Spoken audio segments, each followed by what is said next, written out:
Welcome back to Corium. I'm Brian Gilberti, and today we're joined by one of our teammates, Dr. Avir Mitra, and we're diving into nephrolithiasis, or kidney stones, which is a real, true bread and butter ED problem where the data really changes how we practice. So, Avir, why don't you set the stage for us with a case? Sure. Why don't we start with a classic case? Let's take a 35-year-old man, no medical history, woke up this morning with acute 10 out of 10 flank pain. He can't sit still. He's writhing. There's no position he can get into to relieve the pain. So when you see him, he's nauseous, he's vomiting, and when you press on his abdomen, you're not finding any specific area that's particularly tender. Yeah, that really captures it perfectly, Avir. These patients either have something really bad or it's just a kidney stone. And while kidney stones aren't usually life-threatening, they are brutally painful. Now, zooming out for a second, big picture numbers here, lifetime risk is about 1 in 11, higher in men, and this is something that we see all the time in the emergency department and typically in patients between ages 30 and 60. And the sting in the tail is recurrence here. So up to 50% of them are going to have a repeat stone in 5 years. Composition-wise, this is less important, but we can keep in mind that the most common one is going to be calcium oxalate, and let's not forget 1 to 2%, which are Struvite stones, those infection stones, which are more common in women. Risk factors here include dehydration, low fluid intake, high sodium diets, animal protein heavy diets, and a family history too can play a role here, and each of these roughly doubles or triples the risk of developing kidney stones. So with that set up, Avir, you already kind of touched on this already, but what do these patients typically look like when they come in? Yeah, so a patient that's having an acute ureterolithiasis, again, we call these kidney stones, but we're really referring to stones in the ureter, not in the kidney. And those patients are going to have acute renal colic. So 90% of them are going to have flank pain radiating to the groin, or maybe it's just in the groin. A good 2/3 to 90% are going to have hematuria. Okay, some of that will be gross hematuria, but if you send a UA, you should see blood, not all the time, but most of the time. Half of the patients, 50%, will have nausea or vomiting. And then there's atypical presentations, which you see every once in a while. So vague abdominal pain, that's about 20% of the time. Just urgency or frequency, that happens sometimes. And sometimes patients are like asymptomatic.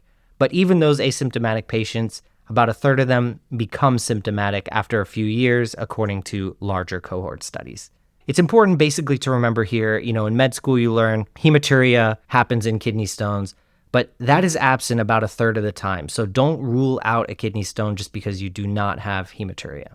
And that's a key point. Absence of hematuria does not rule this out. Now, what are the red flags? These features that should make us pause and think this might be something more dangerous than just a stone. Right. So like you said, kidney stone or ureteral stone, it's one of the most painful things a patient can have, but most times patients will not die from this. So it's not dangerous. But our job is it's very important to rule out other life-threatening presentations. So what could those be? Well, you always want to rule out a AAA. Especially in an elderly person with a pulsatile mass, you always want to think, why isn't this a ruptured AAA? The other thing you always want to think about is, why isn't this an ectopic pregnancy? So you always want to rule out pregnancy and consider that. Why isn't this pyelo, right? Is there a fever? Are there white blood cells? And why isn't this testicular torsion, right? If a man is complaining of pain radiating to the testicle, look at that testicle. So those are the things that I think of that we need to rule out in terms of life-threatening diagnoses. Exactly, Vera. These are diagnoses we absolutely can't miss in the emergency department. Now, let's move into the workup. When that classic patient comes in, writhing in pain, flank pain, nausea, vomiting, we've all seen it before. What are the labs you're ordering right off the bat? Before we get into labs, let's talk really quickly about our history, physical, and then we'll get into the workup. So in the history, you always want to ask, has this person ever had kidney stones before? Because, 50% of the time these recur. So there's a good chance that patient's had it before. You can ask about family, genetic factors. You can ask about diet. Maybe they're taking a high oxalate diet. And some meds can predispose to kidney stones. For example, HIV meds like atazanavir. Okay, now on the exam, this person's going to be having flank pain, abdominal pain. But the interesting thing is when you press on the abdomen, you're not going to get tenderness. You're not going to get right lower quadrant tenderness, right upper quadrant tenderness. And sometimes you'll get CVA tenderness, but not all the time. So the physical exam is kind of interesting in that you may get CVA tenderness, you may not, but you really shouldn't have a tender abdomen. Now, What do you want to do for the workup? Of course, you want to get a urinalysis. You're looking for hematuria there. You're also looking at the pH. If the pH is very low, you could be thinking of a uric acid stone. If it's very high, above 7.5, you could think about a Struvite stone.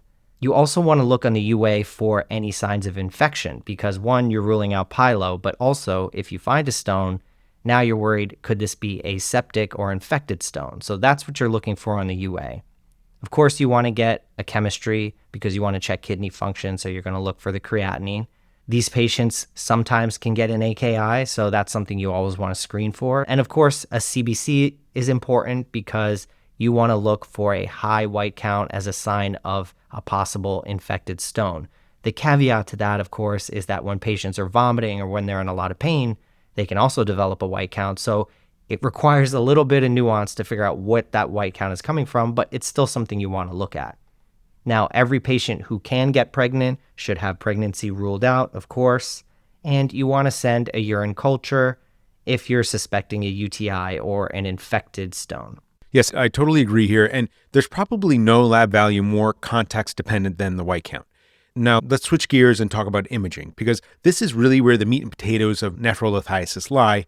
CT, or specifically low-dose non-con CTs, that's our diagnostic camera in the ED for these cases. And the sensitivity and specificity are north of 95% for stones over 2 millimeters. And it reliably shows hydronephrosis and can tell us size and location, and these are crucial for prognosis and shared decision-making later on. But just as important, CT helps us rule out the alternate diagnoses. That's going to be a theme that runs through this entire episode. And if you need IV contrast for another reason, you can see stones larger than about 3 millimeters, even when it's contrast enhanced. So for me, if there's any concern that this might be something other than a stone, I lean toward the CT with contrast. Stone protocoled CTs are prone, they're non-con, and they don't opacify the ureter. But if you're really just asking yourself the question of, is there a kidney stone there, and if so, where, then this is usually enough for ED decision-making. Now, this is where I want to pause and get a little nerdy and talk about a 2014 New England Journal paper, because this is where the senior level decision-making really comes in. This was a Smith-Bindman trial, almost 2,800 ED patients randomized to point-of-care ultrasound, radiology ultrasound, or CAT scan as the initial imaging test. And the key word here is initial. They weren't just looking for diagnostic accuracy. They looked at outcomes that actually matter, like missed high-risk diagnoses, serious adverse events, pain scores, return ED visits, hospitalizations, and cumulative radiation exposure. And the headline results here? There was no difference in clinically meaningful outcomes between the groups. Missed dangerous diagnoses like AAA, appendicitis, bowel ischemia, ovarian torsion, these were exceedingly rare, about 0.4%, and they did not differ by imaging strategy. So importantly here, pain outcomes were the same, return visits were the same, hospitalizations were the same, serious adverse events were the same between the groups. And the only meaningful difference was radiation here, which was cut almost in half in the ultrasound first groups. So yes, CTs are more sensitive for stones, but that higher sensitivity does not necessarily translate to better patient outcomes. And that's a teaching point here for our providers, that the diagnostic accuracy alone is not the same thing as value to us as clinicians and our decision making. But I want to highlight here that this paper does not say never get a CT. What it says is that ultrasound first with selective escalation is safe, even when you follow these patients out 6 months. And that matters because kidney stone patients are repeat customers in the emergency department. If you CT them every single visit, then that radiation is going to be stacking up over decades without really improving their outcomes. So for me, this paper really justifies a nuanced approach here. If the story is classic, the patient is younger, stable, you're mainly answering the question of, is there obstruction or signs of it? Ultrasound first is absolutely defensible. CT becomes the right move when the story's a bit off, or the patient's older, it's their first presentation, or you're genuinely worried that there's alternate pathology. Now, that's not dogma, but it's evidence-based flexibility. All right, Avir, now let's move on to ultrasound specifically. So, if you do an ultrasound of the kidneys and bladder, that's about, let's say, 50 to 60% sensitive to see a stone. Why is that? Well, the stone needs to be pretty proximal in the ureter in order for you to see it on your POCUS. But it's about 80% sensitive for seeing hydro. So why is that useful? Well, if you're worried about a stone and you look with the ultrasound and you see hydro, that kind of tells you, yeah, there probably is a stone here. And yeah, it's much less likely that there's something else going on. So I'm seeing hydro, so maybe it's much less likely that this is a AAA. What's the advantage? Well, there's obviously no radiation. This can happen right at the bedside. Now, of course, the other thing to think about is a KUB, an X-ray. So you can get these, and sometimes in the clinics in urology, they will follow these patients with KUBs. But you have to understand that the sensitivity for detecting a stone is about 57%, and even that, the stone has to be greater than 5 millimeters. So you will miss a lot of stones this way. So we generally don't tend to do this in the emergency department. Some people will, but it's just not that sensitive. Having said that, if you're dealing with a pediatric patient or a patient who's pregnant, that might be a time where you want to try a KUB and see what you can find. I think this is where a lot of learners can get confused, because where do you go? What do you start with here? And Brian, I'd love to know how you think about it. When you see a patient like the one we described, are you going to start with a CT? Are you going to start with an ultrasound? Are you going to do both? How do you think through that? So this is a great question. And you're right. This is highly contextual. And a few principles I stick to is, if the patient is young, I try to avoid radiation. There's data showing that the attributable cancer risk from radiation levels off at around the age of 35. Not an absolute cutoff, but it's part of the calculus here. And often the patient tells you the diagnosis. If they say, "Doc, this feels exactly like my stone," then that pushes me more towards ultrasound. But like I said before, first-time stones, older patients, atypical features or concerns for alternate diagnoses, then that pushes me towards CAT scan. And also persistent symptoms or concern for intervention also favor CAT scan. So big picture here, age, prior history, symptom consistency, and diagnostic uncertainty are really what matter here. All right, now, Avir, let's move on to management. What are you ordering for these patients when they come in?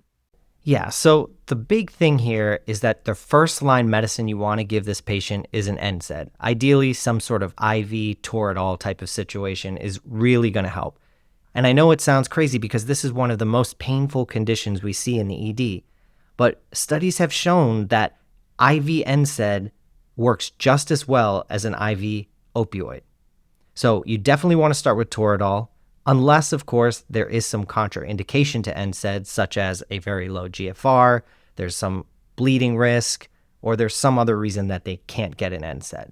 And I find that a lot of these patients have not been drinking, have been vomiting, so I like to give IV fluids just because I feel like they tend to be a little dry when I see them, but that's not because it's going to flush out the stone. Other things to think about is if you've given this patient Toradol, the pain is not resolved, you can give a second dose, but if you need to, you can always add opioids on after that. So there are certainly patients that I've given Toradol and they're still having a lot of pain. I will start to add some morphine onto that, and that's okay, but you just want to start with NSAIDs if you can.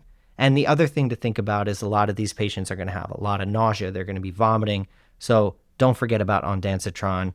Give them some Zofran, that will help. Now let's tackle medical explosive therapy. For me, this is selective. Distal stones in the 5 to 10 millimeter range, that's going to be the sweet spot here. And tamsulosin, Flomax of 0.4 milligrams daily up to 4 weeks can modestly improve passage rates for stones over 5 millimeters. Yes, there's controversy here, and there was a 2015 Lancet RCT that was negative, but more recent meta-analyses show that there may be a signal here. Even newer network meta-analyses suggest combination therapy may help, though, the jury is still out. Now, side effects are going to be generally mild for this medication, like dizziness or hypotension. But the bottom line here, consider it for larger stones, but it may not be worth the side effects for stones that are under 5 millimeters. Okay, now let's talk about passage rates. Yeah, as you would expect, as the stone gets larger, the rate of passage goes down. So stones under 5 millimeters, those mostly pass on their own. Let's say 70 to 90%, they will pass no matter what happens. Once you get into the 5 to 10 millimeter range, that drops to about 50 to 60% pass rate. And then once you get over 10 millimeters, that passage rate becomes less than 10%. So for me, I start to worry when we're getting up around 10 millimeters and above. That's when I worry that some sort of procedure is going to be needed by urology to get this stone to pass. Everything under that, I'll at least give it some time to see if it'll pass on its own. Now, the other factor here is the location. So obviously, if a stone is closer to the bladder, it's going to be more likely to get into the bladder. So Distal stones, they pass 75% of the time. Mid-ureteral stones, that's about 60%, and proximal stones, that's about 48%. Now, how long does this usually take? On average, across the board, it's about 2 to 4 weeks typically to pass a stone. Some patients may pass a stone while they're in the ED, some the next day, but on average, you can average it out to be about 2 to 4 weeks. Now, it's important to think about if someone's been having flank pain and having a known stone going on for longer than 4 weeks, that's when the risk starts to come up of AKIs, hydronephrosis. So you want to start thinking about risk of keeping a stone in for that long. So even if it's a small stone, if it's just not passing and it's been more than 4 weeks, at that point you want to talk to urology about getting some sort of stent placed. Okay, love it, Avir. Let's close with disposition. Most of these patients can go home with a lot of pain medicines and a lot of outpatient follow-up, but they can definitely go home. So who needs to stay? Well, if someone's having a kidney stone and also a UTI, we're worried about an infected stone, right? If you have a stone that's obstructing the ureter and behind that you're developing an infection, that's a very high risk for sepsis. That's a very high risk for mortality. So those patients need to get a urology consult and probably need to be admitted. The other thing to think about is if the patient has an AKI. Now, most patients can do just fine with only one kidney. So if one kidney is completely obstructed with a stone, it should be fine. And also consider that a lot of these patients may develop mild AKIs because they've been dehydrated, they've been vomiting, and they've been in a lot of pain, so they haven't been drinking as much water. All that to be said, not every AKI needs to be admitted, but every AKI needs to be noted. You might want to try hydrating the patient and rechecking a BMP. But if this person has a solitary kidney, has bad kidney function at baseline, certainly a kidney stone that knocks out one kidney could cause a significant AKI, and those patients you definitely want to be worried about. So I'm not saying to admit every patient with an AKI, but it's something you definitely want to think about. You might want to talk to urology about and have a plan for how you're going to address that. Patients who are not making any urine, of course you want to admit those patients. If patients are having uncontrolled pain, uncontrolled vomiting, a lot of times you may need to admit those patients for IV pain control. And then any high-risk patient, like a pregnant patient with a kidney stone, or someone with a solitary kidney or a kidney transplant, those high-risk patients, those should be admitted. Now, like I said before, if a stone's bigger than 10 millimeters, the chance that that stone's going to pass on its own is pretty low. So stones larger than 10 millimeters also get a consult. Those patients may need to get a stent placed. And another thing is if this patient has had a kidney stone for longer than 4 weeks, no matter what the size, no matter where it is, at this point, it really should be passing. So if it's not, you want to talk to urology. Perfect. I love it. I do the same thing, counsel them well, emphasize hydration, give clear return precautions. Now, we covered a lot of ground. Avir, let's go over some take-home points. First, kidney stones are common and recurrent. Up to 50% recur within 5 years. Absence of hematuria does not rule out nephrolithiasis. Up to 20% of stones are not going to have hematuria. CAT scan is highly sensitive, but ultrasound-first strategies reduce radiation without worsening outcomes in the appropriate patients. NSAIDs are going to be the first line for pain control here. Opioids can be used for refractory pain.